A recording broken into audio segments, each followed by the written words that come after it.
USS Hampton and Harris with Bobby Roquemore, where the world of sports meets the mic and the hammer of the law.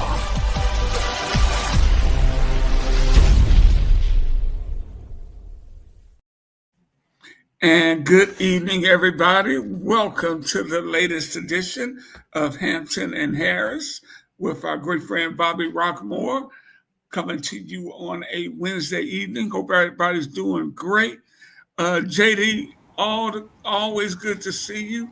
My co-host and great friend, John Harris, John J.D. Harris, one of America's great sports writers and authors. What's up, good brother? It's always good to be with you, Rick. How you doing, man? Man, I'm doing fantastic, JD. Looking forward to the show. We got a lot to talk about. I want to start off the evening, though. I just happen to have the my TV on mute as I was watching the Pistons and Bucks go at it from Milwaukee. And about 2 minutes into the game, Giannis Antetokounmpo goes down with a non-contact injury, and JD, we don't know what it is, and I hope it's not what it could be. But when you see guys go down the way he did, nobody was near him. It makes you think about that dreaded Achilles injury that's been going on a bit across the NBA, and it comes at anytime some kind of injury like that comes at a terrible time. But this really comes at a bad time for the Bucks with rumors of Giannis asking for a trade surfacing. The team has just broke a 7-game losing streak. I think they've lost 7 of the last 8. So, man, you just never know in the NBA. Yeah, I mean, we were talking earlier. A few years ago, this team won a championship. People were talking the D word, dynasty. Yeah. And now you're queuing up the music. Dun, dun, dun, dun. If Giannis is out, I mean, the Bucks are out as far as any legitimate championship hopes for this season. Yeah, for sure. Of course, they have veteran coach Doc Rivers there. You know, they, like you said, they won the title. What was that, 2021, something like that? I think it was 21. Yeah. They had Middleton. They had a great backcourt with Middleton and Drew Holiday, and I guess they were older because both of those guys look like they're at the back end of their career. Middleton's been hurt, the last 3 or 4 years, and Drew Holiday's had an outstanding career, but he's just an older guy now. And they tried to bring Dame in, Damian Lillard. That didn't work well. And I think did Dame have an Achilles that he went down? Yeah, he had a major injury. You mentioned Holiday. I think that's where everything turned for them. He was the glue. He was a defensive guy. He could score when he needed to. He just provided that chemistry that championship team needs. And no Dame, better score and all that. He's not the complete all-around player that Holiday was, and it was shown. It wasn't the greatest mesh with him and Giannis, and Holiday went on and won a championship in Boston. Yeah, absolutely. That was the first mistake. And that move goes to, it's not always the 5 best players, but the 5 players who play best together. Yeah. I would think most people would say Damian Lillard is a superior player to Drew Holiday, but I don't think it's that big. I never thought it was that big a difference. Even in Damian's prime, he was a terrific scorer, but Holiday was such an all-around guy. And, he was perfect for what they were doing in Milwaukee. And as you said, Damon never really meshed when he got there. Both guys that he and Giannis need to get a lot of shots, need to have a ball a lot. And Lillard did, and not Lillard, but Holiday didn't need that.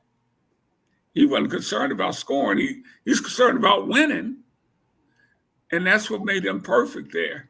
So I hadn't heard any report, and we probably won't hear anything tonight. But he's not on. Giannis is not on the court. Hadn't been on the court since it happened.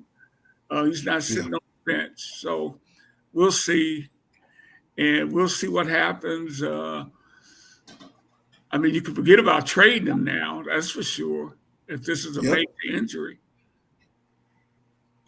Yeah, they're just going to have to ride out the season, develop some of the young players, and hope, that it's not a major injury, or that if it is, that he's able to come back healthy, either at the end of this season or at the beginning of next season. And even when he comes back, it's just still going to be that talk, speculation about him wanting to go to another team.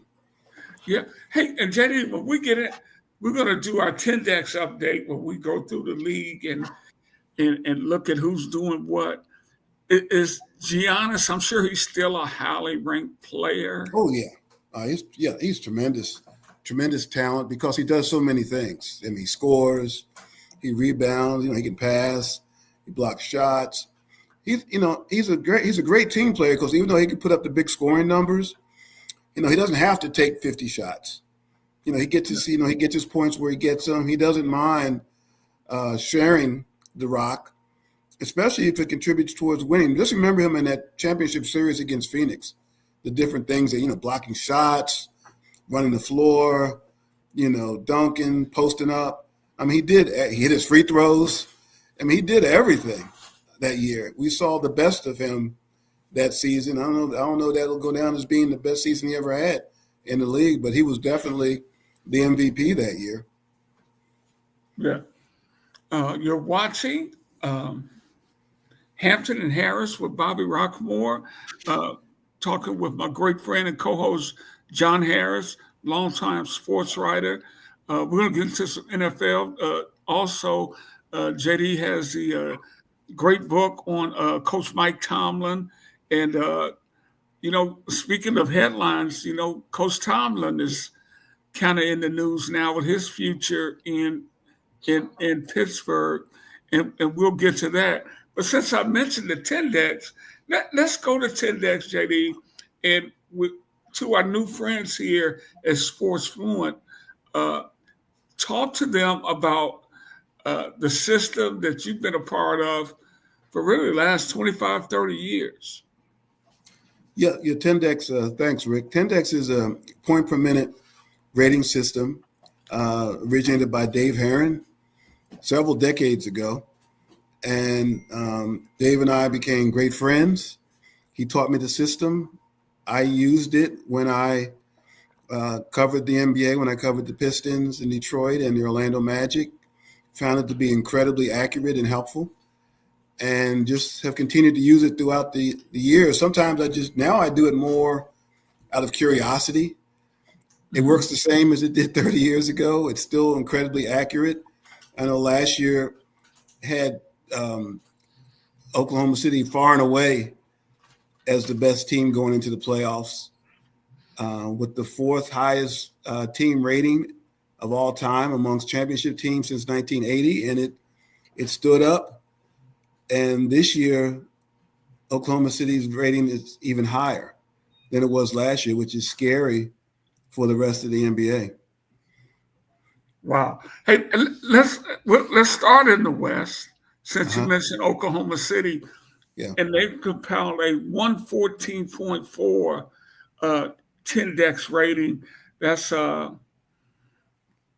5 points ahead, 5+ points ahead of Houston, the number 2 team in the Western Conference, and 6 points ahead of Denver. And the next closest team is San Antonio, which is almost 10 points behind. That's dominant. Yeah, it's the thing about I'm seeing the Lakers here. They're 12 points higher than Lakers, and that's the thing about Tendex. See, Tendex doesn't look at the record per se. The Lakers have, I think, the second best record in the NBA, or at least, in the NBA or in the West. Tendex, but according to Tendex, as a team, there's a significant difference between them and Oklahoma City. It doesn't mean the Lakers aren't good. It doesn't mean if they played in a playoff series that the Lakers couldn't beat Oklahoma City. It's just a guide to give you an idea of, which teams are dominant, which teams are the best. And sometimes teams that you don't think are as good have ratings that are higher. I know Tendex is probably one of the few rating systems right now that have the Lakers like that. That low. Yeah. And it's not a slight. It's just basically, it's not my opinions. It's just the pure raw numbers that each team produces. And Tendex, we throw it into the computer and that's what it comes up with.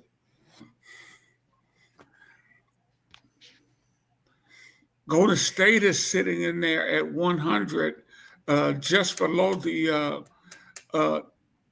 Lakers, and that's a team I wonder about, but that's still a relatively high ranking for the West. Yeah. Clearly, if you look at the Tendex ratings from the Western Conference and the Eastern Conference, clearly the Western Conference is the stronger conference. It was the same way last year.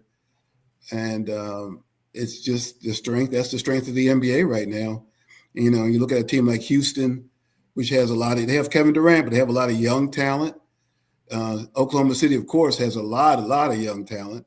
San Antonio, very young team. So these teams you're talking about not just now, but the next few years, the West is going to be dominant. And JD, Oklahoma City has the Clippers number one first round draft pick this year, and is not protected. So if the Clippers end up with the number one pick, it's going to OKC. It's Come on, man.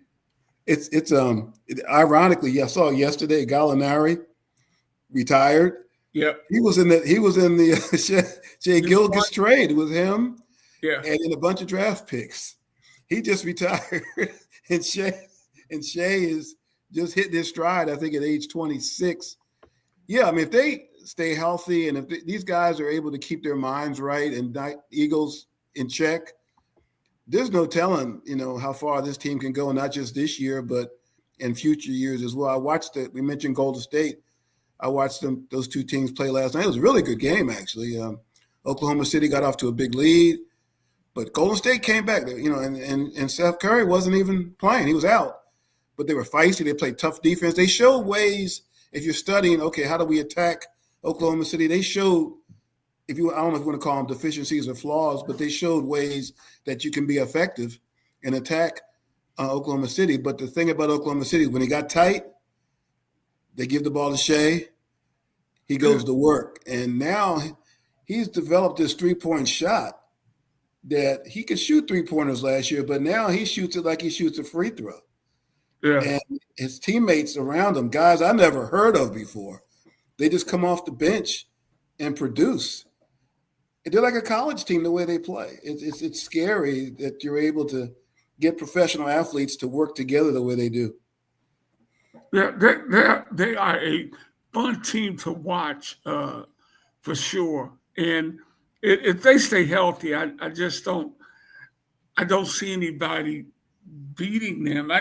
I think, in the West, I think Denver would probably be their biggest challenge because of the big fella they have, the Joker. Yep. But on this Tendex, they're still 6 points behind them. I saw Murray just hurt his ankle, I think, yesterday or recently.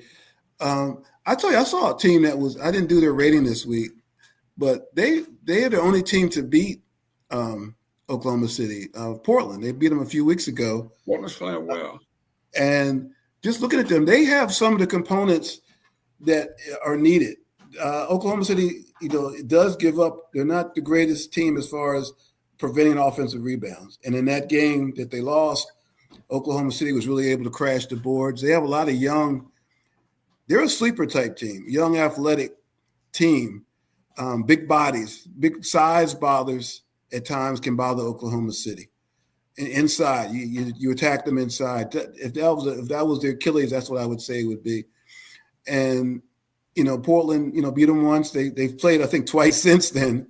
Oklahoma City has beaten them both times. So I'm curious. They've beaten Golden State. They beat them with Curry and they beat them without Curry. They blew out the Lakers without LeBron.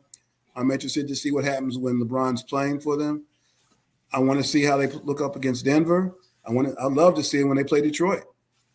Those are the teams that we want to see how they match up against as we go throughout the season. Yeah. Hey, let's shoot over and look at the West, where the Pistons are sitting at the in the number one spot over there at 107. With the Knicks right there at 106, and Miami, they got a system, a program, or something there. Yeah, I don't know how they do it. They are. They kind of remind me of the Steelers in terms of the NFL. They're always right there.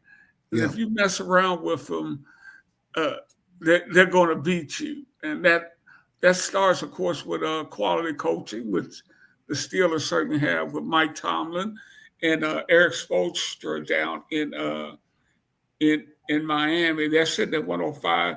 And Orlando, good young team that, if they can stay healthy, Banchero's been out and they've still been winning. But I'm actually surprised to see Atlanta this low. Of course, they hadn't had Porzingis and Trae Young, but they've been terrific without those guys. Yeah, there's a lot of good young talent in the league. A lot of good young talent, developing talent. I look at a few teams on here. Detroit. That's the one good thing about Tendex. I look at their Tendex rating now, and going into the playoffs last year, their rating is high. So I mean, they're playing better at a higher level than they did last year. The Knicks are playing at a little bit higher level, but a couple teams have dropped off. Boston, obviously with the injuries to the superstar, their rating has dropped off, and Cleveland's rating has dropped off significantly because they were one of the highest rated teams in the league last year. They've dropped off considerably, their Tendex from last year. Yeah, absolutely, 102.9. But still time to turn this around. And we hadn't got to the trade deadline yet. Yeah. And we'll see what happens there. I just got a text from one of my former NBA buddies, and he saw the Giannis injury. Yeah. And he thinks it's going to be his Achilles. He said, I know him because I did it. So let's hope that's, as he said, he hopes he's wrong. Because, you don't see anybody go down like that, JD. Yeah, that's a season. Not only just this season, but just as recovery in itself. Right. That's not an easy injury you just don't bounce back from it. Right. And Giannis got a lot of miles on him. And he plays with one of his great virtues is what? His athleticism, right? I think that's one of the things that as we go through the years is going to help Shai Gilgeous. Even though he's a really talented player, he's not one of those super athletic guys. He relies on his smarts, on angles, on things like that, where he's not jumping over people and dunking on them like Anthony Edwards does. So these athletic guys like Giannis, he's a great hard worker, but he is super athletic. Will he maintain that same athleticism, if that injury is as serious as everybody thinks? Right, absolutely. So, I like the Pistons. I see them all the time being in Detroit. I'm concerned about the last few games. They've been turning the ball over quite a bit, and they did that a lot last year. But I tell you, J.B. Bickerstaff is a very good coach, John. And yes. He will get that cleaned up or find somebody to clean that up. Last year, Cunningham was turning over so much is one of the reasons why they made the trade for Schroeder to get the ball out of his hands and get it into a veteran guard's hands. And that's when they really kind of took off. and Schroeder might have averaged 10 or 12 points a game, but it wasn't his scoring. It was his command of the offense and getting the ball to the right people. And they may have to look for somebody like that again if they don't clean up the turnovers. Chris Paul? Chris Paul. Let's talk about Chris, JD. Wade today by the Clippers. I wonder if that's the first of many moves they're going to make. Because, man, like I was saying earlier, brother, they are in trouble because no matter how bad this year is, they're getting nothing out of it because they don't have the number one pick. Nope. Yeah, it's scary to think I'll be honest with you, I don't know what Oklahoma City can actually – they're gonna maybe they can use that pick and get a player that they, if they're looking for something. Because what are you going to bring a super young talent guy in on that roster? They've got young talented guys. Their first round pick from Georgetown, the center, he's out. He hasn't even played yet. Right. So they've got young talent that hasn't even hit the court yet. So they may use those picks to maybe get a particular player that they're looking for, that can fit a particular need. Because they're not going to be able to, as their big three, as their money starts to kick in, some of these players are not going to be hanging around. Like a Dort, who people talk about, they're not going to be able to keep everybody. So, they might try to get players that replicate certain players, veterans' games, because they may not be able to keep them all. But they have that draft capital where they can do that. You're watching Hampton and Harris with Bobby Rockmore. JD, our friend Champy's checking in. Good to hear from you, brother. He says, don't sleep on the Suns. What are your thoughts on the Suns? They just had a very impressive win the other night. They blew the Lakers out in LA. And they have a slightly higher Tendex rating than the Lakers right now. And they're actually on the Western Conference list. They're 6th. Tendex has them 6th behind Minnesota. So they have them ahead of the Lakers and Golden State. So your friend, he's right. They have good young talent, good chemistry, developing, and nowhere to go but up, really. It's just that conference is just so tough.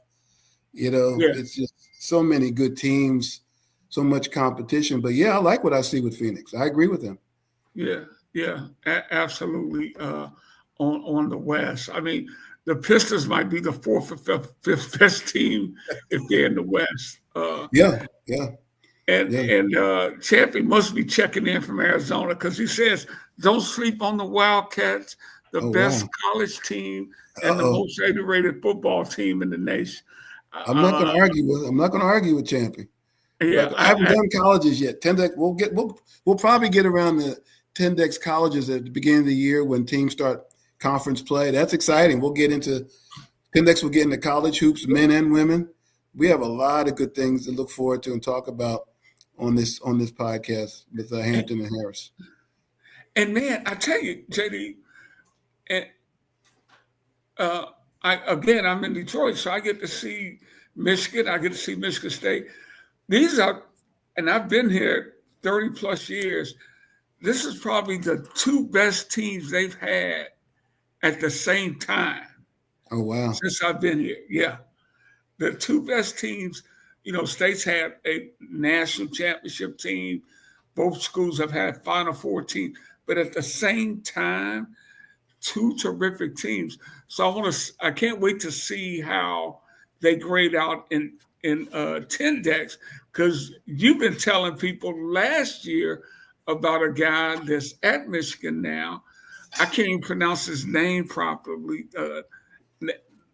Is it Lindenberg or? Yeah, he came from UAB. From UAB. Yeah, I didn't know who he was. I did his Tendex rating, and his numbers just jumped off the page. And I remember we talked about it, and I think he looked to possibly get into the draft, and figured, I'm going to wait, let my stock go up a little bit higher. Probably a smart move on his part.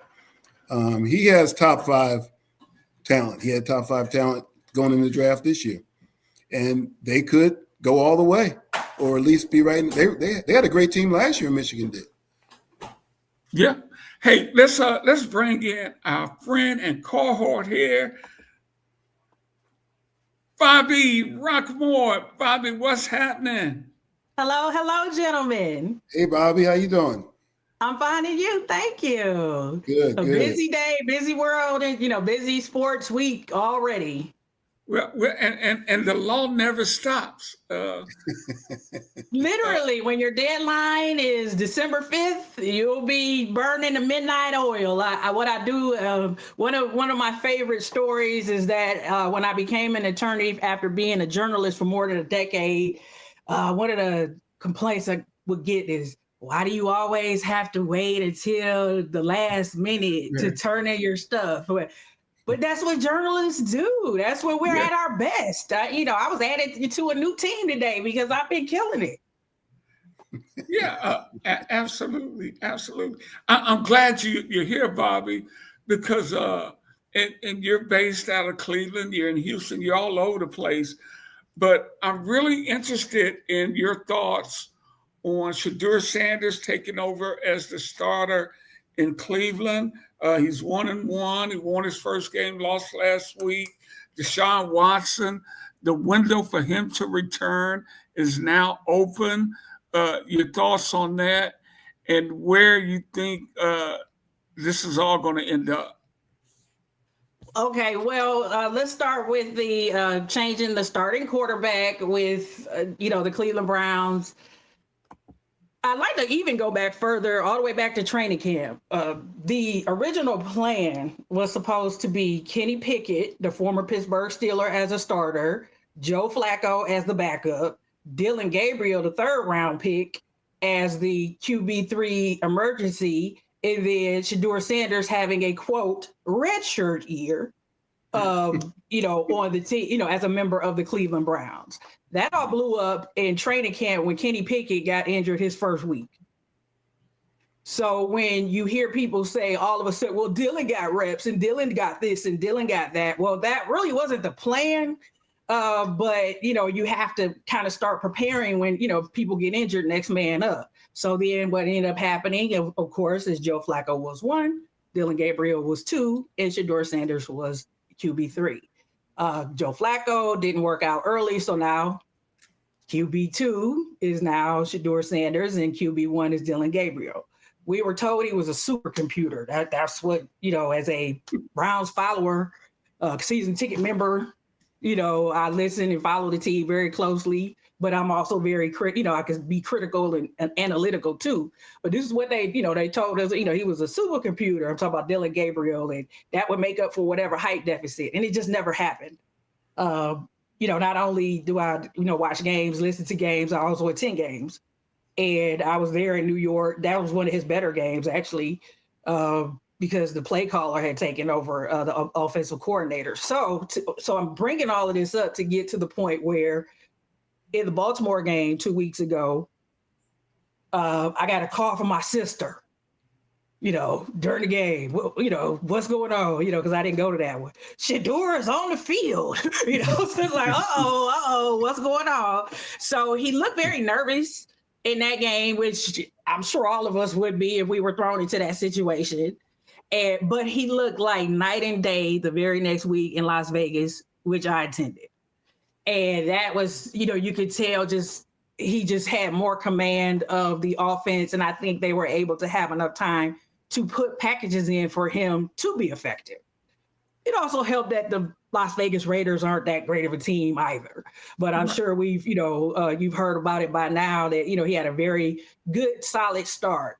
Last week in Cleveland, so he was able to retain the starting job, even though Dylan Gabriel had cleared the concussion protocol. So that was the first big news.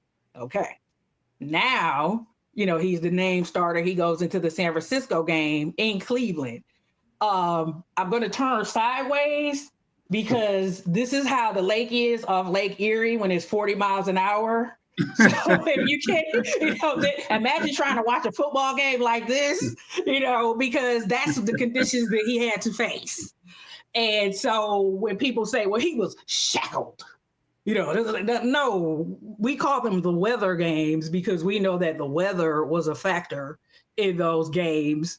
Lake Erie is unforgiving.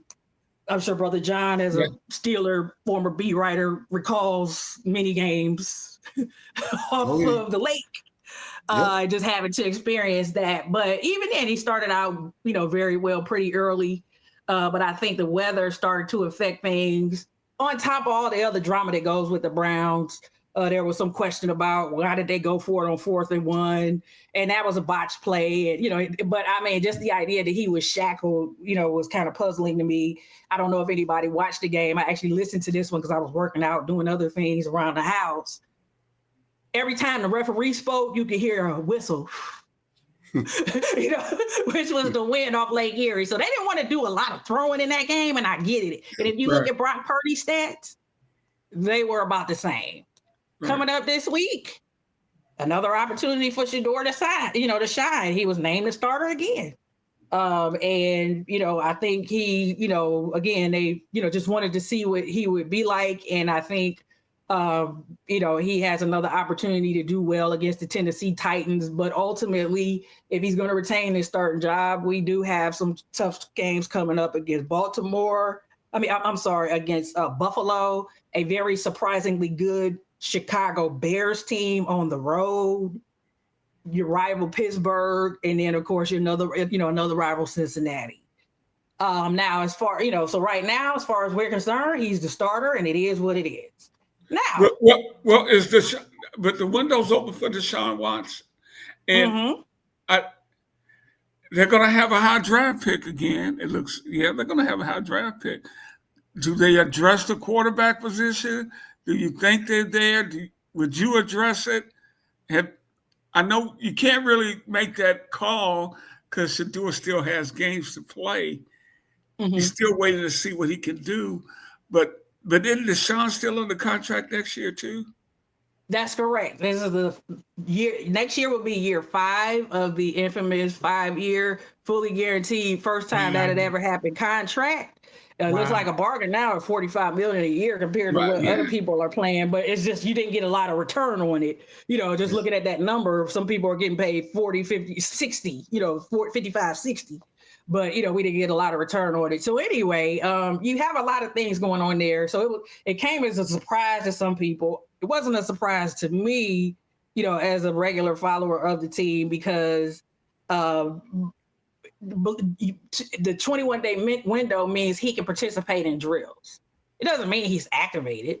It means that he can actually touch a football. This isn't the 80s where you just threw people back out there, without a plan. They have to make sure that, the athlete is well and covered. And I think the Browns wanted to do right as well by Deshaun, giving him a chance to showcase himself and get himself back into playing shape, not just putting him on the shelf like what happened with the Houston Texans several years ago.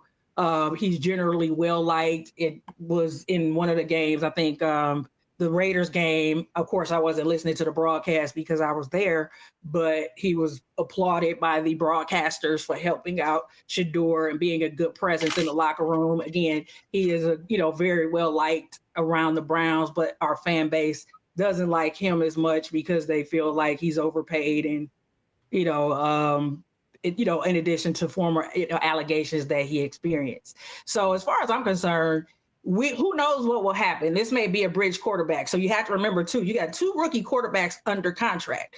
Why get rid of that? And then you have Deshaun. So there could be all 3 of them next year. The offensive line and receiver are probably more glaring needs than quarterback. And that's hard to pull off looking at our quarterbacks. To say that, and I mean that with all my heart. So to answer your question, maybe one of those is going to whatever the hottest offensive lineman / receiver is. And there are some thoughts that depending on what happens with this Mendoza guy this weekend, he's become the new Arch Manning, the new hot guy in college sports.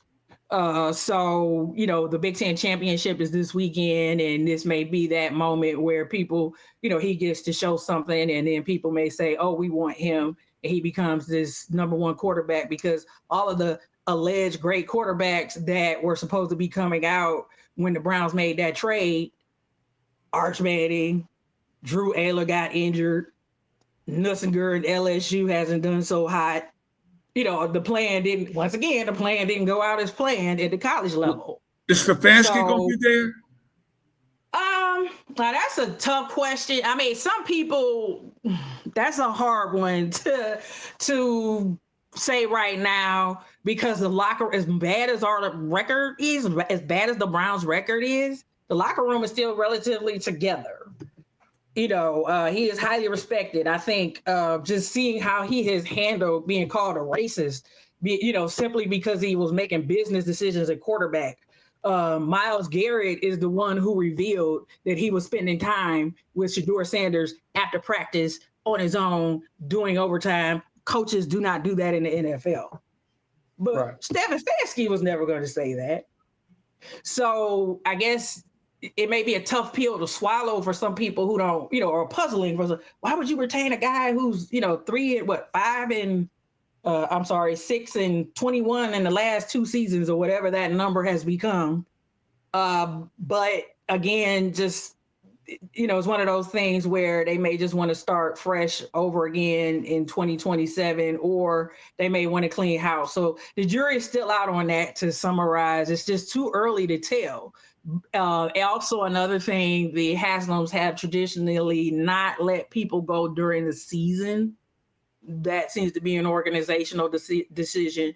And with the Browns pretty much 90% mathematically eliminated from the playoff race, the only thing keeping us on is a thread in the AFC North, because the AFC North is so terrible this year. If we could sneak in as a division winner, if all kind of things happen, it's just hard to tell, let somebody go. What's the point of letting somebody go now? I think it's ironic. I think it's ironic. You talk about Stefanski, and he's had a black quarterback before, so I don't know what's in his heart, but I don't know where the racism thing is coming from. Yeah. Which I think is unfair to him, but it is what it is, unfortunately. But here's the ironic thing: you let him go, the new coach who comes in, depending on who it is, he may not want any of these quarterbacks. So, as far as Shedeur is concerned, this new coach may not want him, or Gabriel, and again, yeah. And that's a good point too. So he might be better off, but from Shedeur's standpoint, and the legion of Shedeur fans, it might be better off if Stefanski stays. To be honest with you. And again, the new coach may look at this as a quote, if there's a new coach, it may be viewed as a bridge year. Again, you have to remember, some experience is better than no experience. And again, you have 2 rookies on very favorable cap-friendly contracts. True. Right. Unless they could put, Dylan Gabriel, right.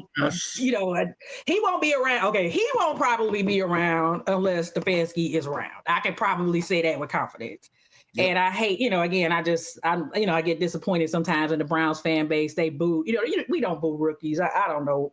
I don't know if he even wants to be here anymore if Stefanski's not here. I found that classless, just like I found it classless when a handful of fans booed when Deshaun Watson was hurt. But, at the same time, one of the things, a new quarterback may be excited. We have these reclamation projects that suddenly are propped up around the NFL. Daniel Jones. What's the other guy? Sam Darnold. Somebody may be excited about that, and then that opportunity to do something like that. So you just never know. It's just everything is up in the air. It's like As the Browns Turns could be a TV show. I've never seen a team with this kind of record get this kind of much attention in my life. They can't stop talking about us. I'm talking about the national media. We have, and the podcasters, who, ex-athletes. Well, the Browns have a first-class championship caliber defense, and if they can just get the offense to meet it, and man, speaking of the AFC North, I mean, there are questions about Mike Tomlin in Pittsburgh, JD, and you, as Bobby mentioned earlier, you covered the Steelers. You wrote the definitive book on Mike Tomlin, Tomlin, the soul of a coach. Your thoughts on his status, and in fact, update us on the new edition of the Tomlin book. Yeah, I don't know. It was crazy. It's been building. I mean, I wrote the first edition of the book. He's never been beloved in Pittsburgh. I mean, just make that clear. When I was there covering him when he got hired, there's always been that. And he's always dealt with that. In the early years, it was easy because he won a Super Bowl in his second year, and he went to another Super Bowl in his fourth and his third year. No, fourth year. And those teams after that were very competitive, playoff teams almost every year, top defenses. He's in his 19th year. Just think about that for a minute. Nobody coaches 19 straight years. And the longer you're there, and you're not playing it, you haven't played in the Super Bowl in 15 years. You haven't won a playoff game since 2016. Pittsburgh has not had a losing record since 2003, something like that. Some ridiculous numbers, 2 decades. And those that never liked him are coming to the forefront now. At the game on Sunday, fire Tomlin chants in the stands. They're 6, but here's the crazy thing: they're 6-6. They play Baltimore this Sunday. Baltimore 6-6. So the battle of the Titans in Baltimore for first place. To answer your question, I don't know. I don't know if he's going to come back, if they're going to bring him back, if he's going to decide to step away, if Art Rooney II, the owner, decides to let him go. It's very interesting. The Steelers are like a mom and pop organization. They're not like a lot of these teams, and they do things very conservatively. 19 years is a long time. It's just the way the team has been playing, and at times they look terrible. Okay, and I don't know how else to put it. And he's the coach, and now even national people who've always been behind him are starting to come out against him, which is really the first time that's ever happened. So, but here's the other thing: they're 6-6. What if they win their last 5 games and win the division and go to the playoffs? Yeah. Now you guys know the AFC North and always the great battles. Cleveland and Pittsburgh, tremendous rivalry. I'm just asking because I don't know it like y'all know it. What if Tomlin left Pittsburgh and went to Cleveland? Yeah, it could happen. Would you guys welcome him in Cleveland? I think so. We welcomed our, just so you know, in the AFC North, among the fandom, we have our little nicknames: the Stoolers, the Bungles, the Clowns, and the Ratbirds. And so when Joe Flacco was first signed, even though I'm pretty neutral, but even I was like, oh, we got a Ratbird, really, but he quickly ingratiated himself. I just remember an interview where he was like, "Oh, I'm in the AFC North. We don't have domes in this conference. I love this conference." And so that got me excited. Like, okay, man, he's serious about this. So I think to answer your question, if Tomlin were to pull off something like that, hey, I know, the Turnpike rivalry, I was part of this for so long. If he talks it up, it's possible. Another thing, to credit my, Cleveland sources, I listen to 92.3 The Fan a lot here. Thankfully, even though I'm out of town, I feel like I'm in town because I get to listen to the local radio station.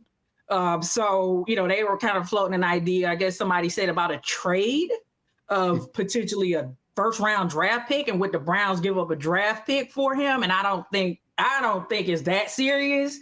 But if he were to volunteer to come, yeah, why not? And he can, like I said, pull on some of that spirit. Because one thing we do get to admire, and again, everybody has their style. He's a leader of men. Yeah. Like him or hate him, he's a leader of men. And that's something that we are in need of. The only thing is, Jim Schwartz is a leader of men on the defense, and that they would conflict on that area. Would you retain Jim Schwartz? And the answer, this kind of goes back to the other question about, okay, if you clean house, does Jim Schwartz wants to stay? Does that other coach want Jim Schwartz, the leader of that top 3 defense, to stay? Do we blow that up to increase the offense, but now you've blown up the defense, and Miles may not want to stay here anymore? So you would have a lot to consider there. I think that I don't think it would happen.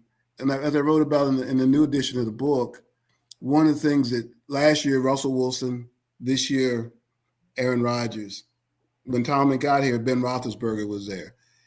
He badly is seeking a veteran quarterback. To go to Cleveland would be a situation, I think in his mind would be the defense is there. They've got young talent, but I'd have to go in there and deal with the quarterback situation. I think that's been the downfall the last few years. I think that would prevent him maybe. I can see the Giants more. The Giants do have a quarterback. I don't know how long he's going to last with those scrambles he keeps taking, but they've got a decent defense. I can see the Giants more than possibly the Browns, even though it makes sense. But I think that quarterback situation, as far as Tomlin's concerned, would be a definite turnoff at this point. But I think if he goes somewhere else, he's going to want to go in there. He doesn't want to have to blow it up and rebuild. He wants to step into a situation where a couple things you add on and you're ready to go. And that quarterback situation, as you know, Bobby, in Cleveland, we don't know how long it's going to take for that to be. It could be next year. It could be a year after that. You just don't know how long it's going to take. Another issue, I think, and you can probably speak to more, he's not very old, correct? So maybe he can take a Michael Jordan style break, 3-year hiatus, and come back. That's what Sean Payton did. He took a year, maybe 2 years off, and come back. I tell you, my friend Larry Lee, former vice president of the Detroit Lions, he calls Tomlin the model coach of he says Mike Tomlin would be the model coach of a professional sports team, any kind of sports team, because of his leadership abilities, his ability to relate to players and talk to them and treat them like men. So he would not be out of a job long. He could go coach. A college team would scoop him up. I mean, if he decides to leave Pittsburgh, it could be a big loss for the Steelers. And I understand their frustration because they hadn't won championships. Because in Pittsburgh, they used to win a championship. And being in Detroit, I know how quickly that stuff changed. The Lions are 7-5, guys. And as JD knows, years ago, we'd be having a parade down Woodward. Man, we're 7-5. Everybody in town's pissed off right now. Yeah. Damn, y'all just 7-5. So you get that stuff changes really quickly, and fans have the right to do that. They pay good money for all that. But if Mike Tomlin wants to keep coaching, he could coach it at practically any level he wanted to. I think he's that well regarded by the people who know the sport. Well, funny side note, in the book, his brother Ed, a little bit older, I asked him about that, and he said that he doesn't see it happening. Of course, they drop $15-20 million a year on you, you change your mind. But he said he doesn't see him doing that. He said he's a gym teacher. He said he's a coach. But again, if Fox or somebody whoever, Prime or somebody comes up with one of those big contracts and, $20 million, he's making 15, 16. He's one of the highest paid coaches in the NFL now.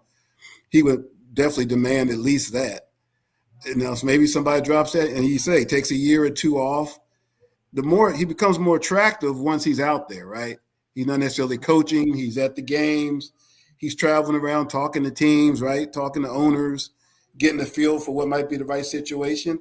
And people say, hey, Mike Tomlin, because Bill Cowher did that for years. Yeah. After he left the Steelers, people kept speculating that he was going to come back. He never did. He stayed. He's still in TV now. Tomlin might do that maybe for a couple of years, come back, pick the right team, the right situation.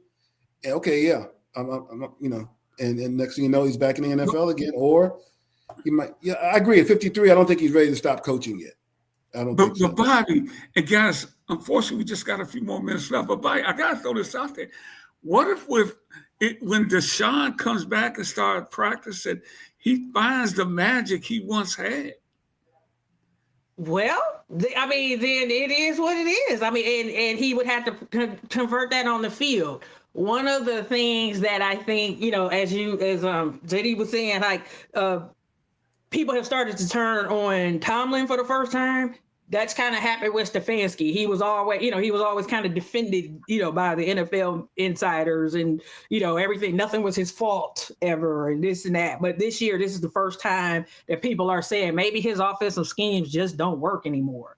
So it's not I don't rule out he can find the magic. I just wonder if he can find the magic with Stefanski. That's the issue I think we all are starting to see more than, can he find the magic back?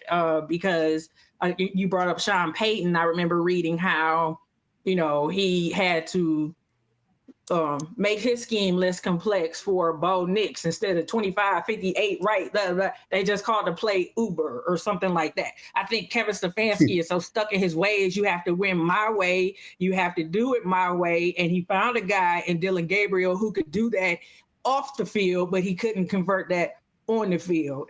And it's just not going to, I just don't know if it will work. I think Deshaun has a reservoir of talent. I just don't know if it will work in this offense.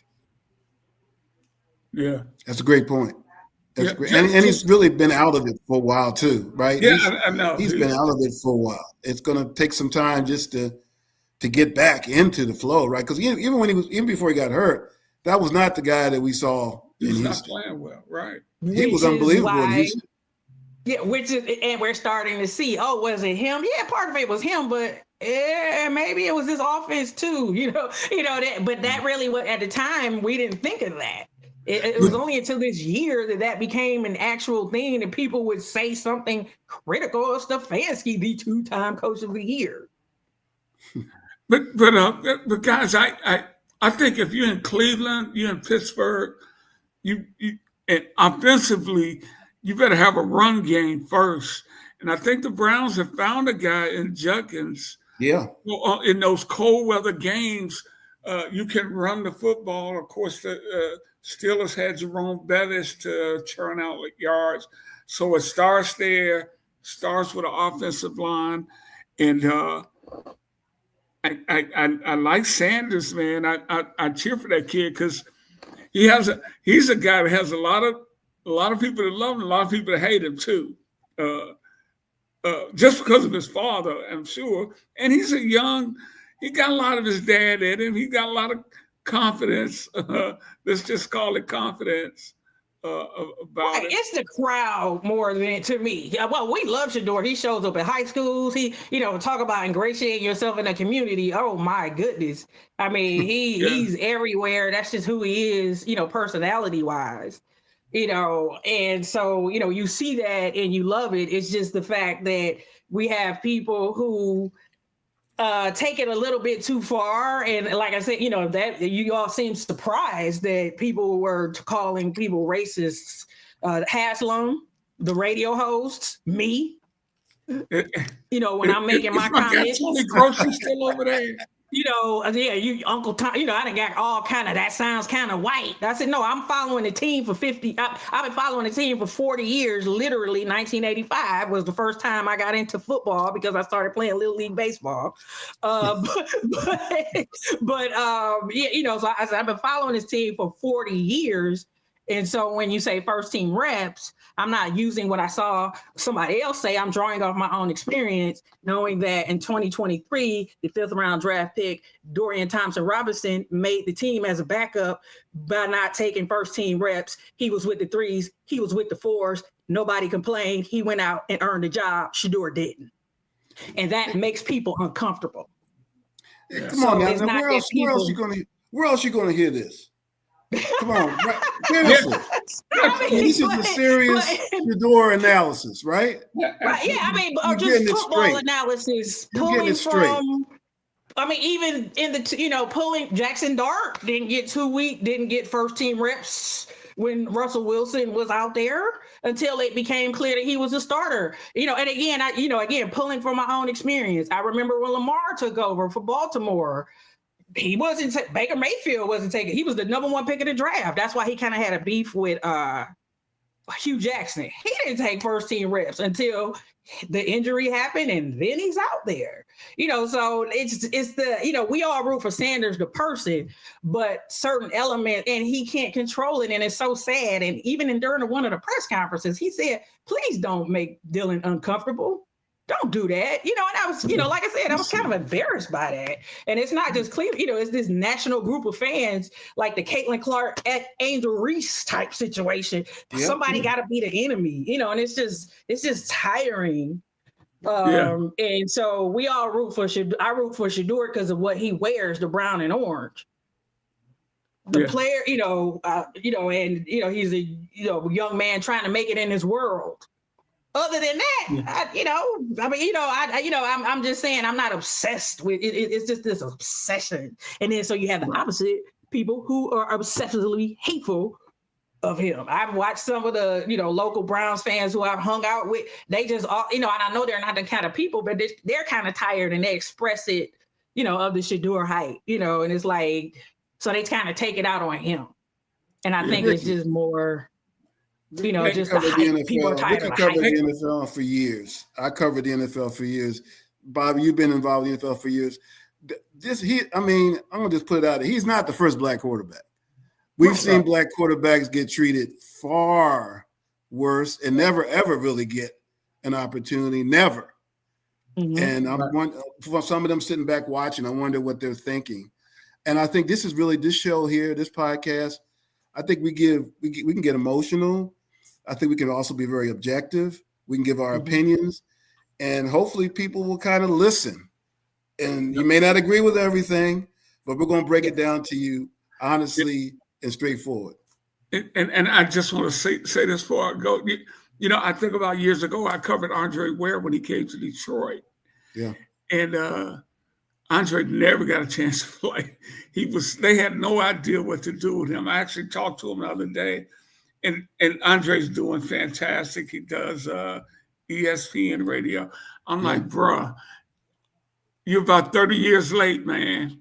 You should be playing now because your skill set fits today's NFL. And he's like, yeah, but hey, it is what it is. And he's doing fine. But we got to get out of here. JD, you just said it. We'd like to think we have some sophisticated conversations here about the world of sports, and giving insight is great. I mean, how many shows got their own attorney with JD? That's right. If some go bad, we just call Bob. Right. But at the same time, I retain my journalism credentials. To me, I'm the Esquire. That's the only thing that changed. I'm always going to still be a journalist, ask questions, think for myself. That's something that is missing now, I think. And that's why I'm so proud to be part of this podcast. I've been invited to be a part of other podcasts, and I've had to decline because I don't trust them. But I trust you. I trust JD. I trust the ability for us to think on our own and pull from our own experiences, pull from what we've read, what we've seen, and not just go with the hot take. Yeah. And hey, we see you out there. I see all you guys that are out there. Next week, send us your questions and comments. But we got to get out of here. We've gone overtime tonight. For Bobby Rockmore and John Harris, I'm Ricky Hampton. Peace, everybody. See you next time. See ya. All right.